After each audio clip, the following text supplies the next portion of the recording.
Friends, आज हम अपनी सेकंड बुक को स्टार्ट करने वाले हैं। भारत, लोग और अर्थव्यवस्था। हमने फर्स्ट चैप्टर की आज स्टार्ट करेंगे। हमने जो फर्स्ट बुक थी हमारी वो पढ़ी थी, उसमें से हम अपने 7 चैप्टर कंप्लीट कर चुके हैं। हमारे पास 3 चैप्टर रहते हैं, तो हमारा लक्ष्य रहेगा हम पहले आप सिलेबस को करेंगे। इस बुक में हमारे पास 12 चैप्टर रहेंगे, जिसमें से हम पहले 6 चैप्टर को देखेंगे, या फिर बोर्ड की तरफ से कोई दूसरे निर्देश अगर दिए जाते हैं तो उन दूसरे निर्देशों के अनुसार ही हम अपने सिलेबस को आगे बढ़ाएंगे। तो आज हम जो पढ़ने वाले हैं जनसंख्या के घनत्व के बारे में, उसके वितरण के बारे में, उसकी वृद्धि के बारे में, उसके संगठन के बारे में। मोस्ट इम्पोर्टेंट चैप्टर है यदि हम बात करें पेपर के अकॉर्डिंग, यदि हम बात करें तो इसके अंदर आपको 1 नंबर का क्वेश्चन, 2 नंबर का, 3 नंबर का और 5 नंबर का सभी प्रकार का क्वेश्चन आपके पेपर में आपको देखने को मिलेगा अभी। ठीक है, हम स्टार्ट करते हैं। यदि शुरुआत में आपको याद होगा कुछ कि किस प्रकार से हमने बात की थी कि वितरण का मतलब क्या होता है। जो डिस्ट्रीब्यूशन होता है उसका मतलब होता है कि जो जनसंख्या पूरे विश्व की या फिर पूरे ग्लोब के ऊपर किस प्रकार से वो फैली हुई है, उसको हम जनसंख्या वितरण कहते हैं।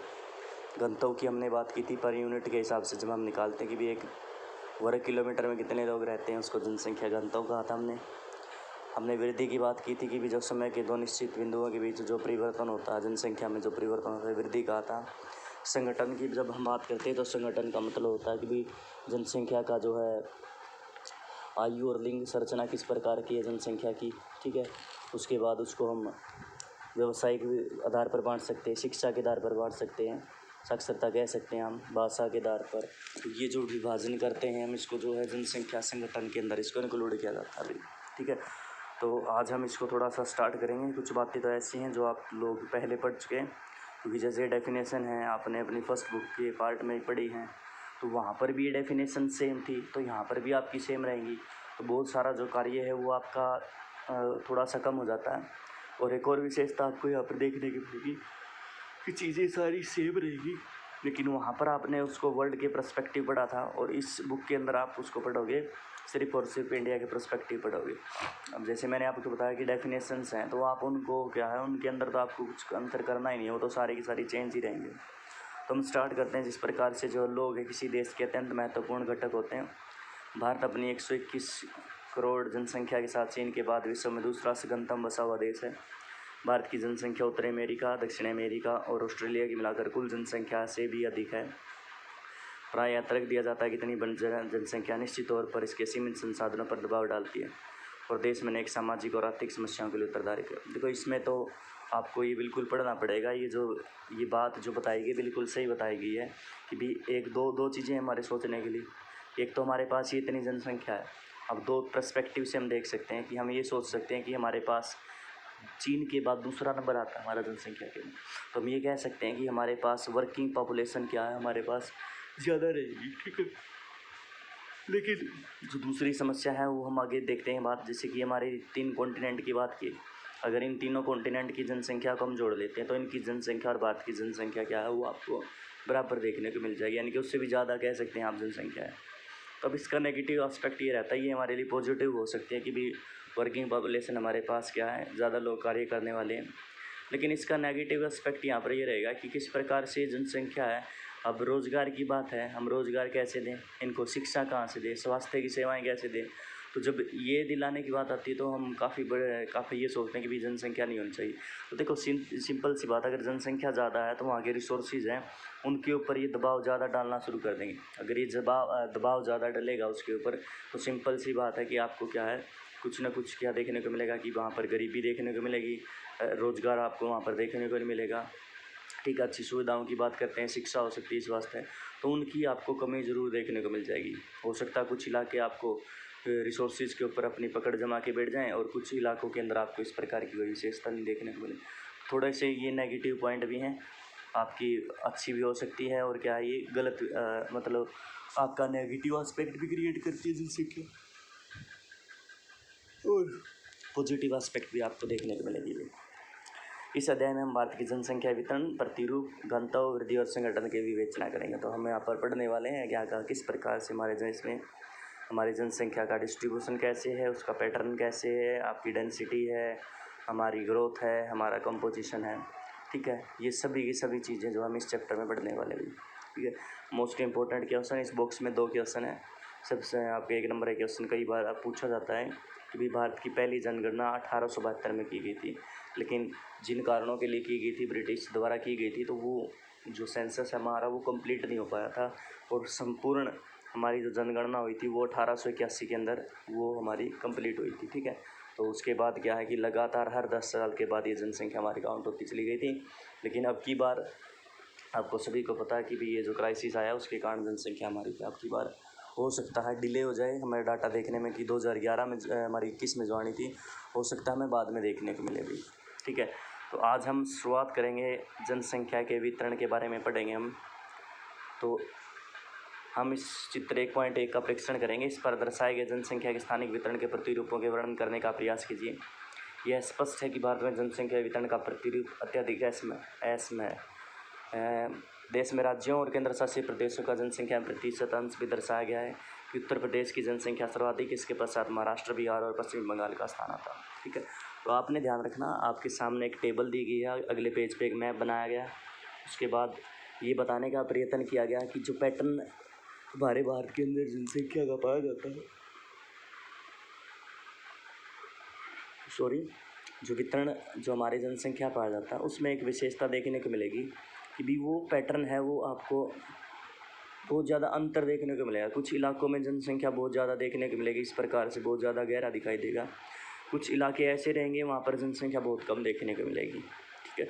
उसके बाद केंद्र शासित प्रदेशों की बात करेंगे तो, और उसमें हमारे राज्यों की बात करेंगे तो उसके अंदर जो है प्रतिशत की बात करते हैं, उसको भी दर्शाया गया है और अंतर आपको बिल्कुल देखने को मिलेगा।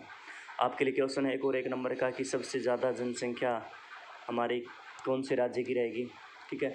वो आपने ध्यान रखना, उत्तर प्रदेश की बात करेंगे। और जब वो जनसंख्या घनत्व की बात करते हैं तो बिहार का नंबर आता है। अभी 2 पर्सन और हैं, आप याद करेंगे इन दोनों को। उसके बाद है जो आपसे बात की गई है, ये जो आपको डॉटेड लाइन दिखाई गई हैं, अब आपको ये मैप बोला गया देखने का, एक बार देखने का प्रयत्न करें। देखो जहाँ पर ये देखो कितने सारे डॉट्स आपको दिखाई दे रहे हैं। यहाँ पर सबसे ज़्यादा डॉट्स आपको दिखाई दे रहे हैं इस इलाके के अंदर। कुछ ये इलाका भी दिखाई दे रहा है, या फिर ये यहाँ पर डॉट्स ही डॉट्स दिखाई दे रहे हैं। ठीक है। उसके बाद दूसरे नंबर पर हम यदि बात करें तो ये डॉट्स दिखाई दे रहे हैं। तो इसका मतलब क्या है, ये जो एक डॉट लगाया गया है इसका मतलब क्या है, 2 लाख व्यक्तियों के बराबर है। ठीक है। अब ये इलाका बहुत ज़्यादा जनसंख्या घनत्व देखने को मिल रहा है। ये वितरण की बात कर रहे हैं सबसे पहले, तो यहाँ पर जो वितरण है सब आपको बहुत ज़्यादा देखने को मिल रहा है। ठीक है।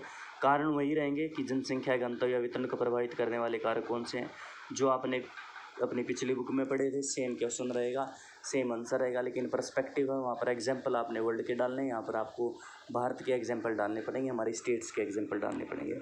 उसके बाद हम बात करते हैं तालिका को पढ़ने से तमिलनाडु, मध्य प्रदेश, राजस्थान, कर्नाटक और गुजरात के साथ उत्तर प्रदेश, महाराष्ट्र, पश्चिम बंगाल, बिहार, आंध्र प्रदेश की जनसंख्या लगभग 76% आती है। तो ये जो राज्य हमारे इनकी जनसंख्या 76% है। जम्मू कश्मीर में 1, अरुणाचल प्रदेश में 0.84% और उत्तराखंड में 0.83%। जैसे इस जनसंख्या का आकार इसके विशाल भौगोलिक क्षेत्र के बावजूद अत्यंत छोटा। अब कुछ इलाके ऐसे हैं जनसंख्या बहुत ज़्यादा देखने को मिल रही है, लेकिन ये इलाके उत्तराखंड है या फिर अरुणाचल प्रदेश है, जम्मू कश्मीर है, कि भी एरिया तो बहुत ज़्यादा है यहाँ पर। ठीक है। अब हम यदि बात करें एरिया की, तो एरिया तो हमारा कोई छोटा है नहीं, ये भी जम्मू कश्मीर बहुत बड़ा है। उसके बाद दूसरे नंबर पर यदि हम बात करें उत्तराखंड की, ये भी ठीक है। और हमारा अरुणाचल प्रदेश की बात करें तो एरिया बहुत ज़्यादा है, लेकिन जनसंख्या यहाँ पर बहुत कम देखने को मिल रही है कंपेरेटिवली जब हम इनकी बात करें।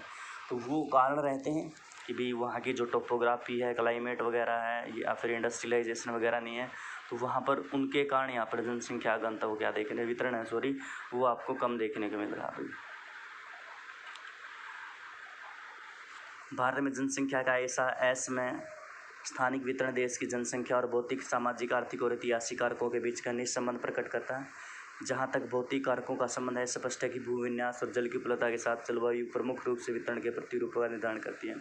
अब मैं आपको दोबारा से समझाने वाला नहीं, आपको समझ चुके हैं कि मैंने आपको पहले बता दिया कि भी जो जनसंख्या वितरण वो असमान दिखाई देता है। इसमें कारण है भौतिक, सामाजिक, आर्थिक, ऐतिहासिक कारण हो सकते हैं।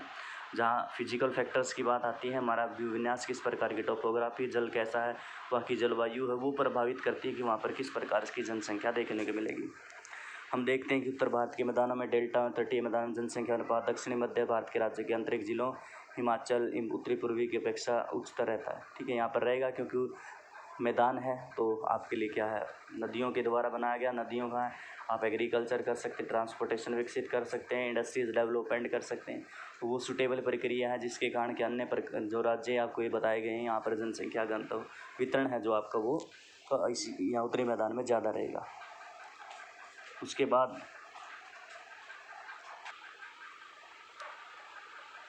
बाद हम आगे की तरफ पढ़ रहे थे कि भाई सिंचाई के विकास, खनिज एवं ऊर्जा संसाधनों की उपलब्धता और परिवहन जाल के विकास के परिणाम स्वरूप उन क्षेत्रों में पहले विरल जनसंख्या क्षेत्र थे वे अब जनसंख्या के मध्यम से उच्च संकेंद्रण की तरफ बढ़ते चले जा रहे हैं। जैसे राजस्थान है या प्रायद्वीपीय पठार की बात है, कुछ हमारे राज्य रहते हैं, तो वहाँ पर आपको एक विशेषता देखने को मिलेगी कि वहाँ पर पहले जनसंख्या का जो वितरण था वो कम देखने को मिल रहा था, लेकिन आज के समय में जनसंख्या वितरण वहाँ पर ज़्यादा। लेकिन उसके कारण रहे हैं कि वहाँ पर मिनरल्स की खोज के कारण ऐसा हुआ। ठीक है, वहाँ पर परिवहन का जाल बिछा दिया गया, मिनरल्स मिले हैं तो इस वजह से वहाँ पर क्या डेवलपमेंट आपकी होना शुरू होगी और इसीलिए वितरण वहाँ पर ज़्यादा देखने को भी मिल रहा है। अभी जनसंख्या वितरण के सामाजिक, आर्थिक और ऐतिहासिक कारकों में से महत्वपूर्ण कारक स्थायी कृषि का उद्भव और कृषि विकास, मानव वस्तु के प्रतिरूप, परिवहन जाल तंत्र का विकास, औद्योगिकरण और नगरीकरण हुआ। अब ये तो हमारे फिजिकल्स फैक्टर के बारे में है। अब ये सामाजिक, आर्थिक और ऐतिहासिक कारकों के बारे में बता रहा है कि भाई यहाँ पर कृषि है वो परमानेंट हो गई है, जो शिफ्टिंग एग्रीकल्चर करते थे। अब इस वजह से क्या है, वितरण आपको एक ही स्थान पर ज़्यादा देखने को मिल रहा है। नई कृषि का विकास हुआ, मानव बस्ती, अब जैसे कृषि विकसित हुई उसके बाद मानव ने अपनी बस्तियाँ क्रिएट करना शुरू किया। परिवहन जाल हम पहले ही बता चुके हैं कि हो चुका है डेवलपमेंट। अब इसी के साथ साथ इंडस्ट्रियलाइजेशन हुआ और इंडस्ट्रियलाइजेशन क्रिएट किया उसने नगरीकरण को भी। इस वजह से आपको वितरण यहाँ पर ज़्यादा देखने को मिलेगा। ऐसा देखा गया कि भारत में नदी, मैदानों और तटीय क्षेत्रों में स्थित प्रदेश सदैव ही विशाल जनसंख्या से केंद्र बने रहे। बिल्कुल रहे, शुरुआत से ही जो हमारी शुरुआत हुई है, यदि एंशिएंट सिटीज़ की बात करते हैं तो उसकी जो शुरुआत है किसी भी नदी के किनारे ही मानी जाती है। तो तटीय क्षेत्रों की बात करते हैं या फिर हम बात करते हैं हमारे नदियों के क्षेत्र की बात करते हैं, तो वहाँ पर जनसंख्या आपको ज़्यादा ही या आपको ज़्यादा तो हम बात कर रहे थे कि जिस प्रकार से जो है हमने थोड़ा सा मिसयूज़ भी किया रिसोर्सेज का, जिसकी वजह से क्या हमने जो हमारा निम्नीकरण हुआ भूमि का, उसकी गुणवत्ता हमने क्या उसको कमी कर दिया है।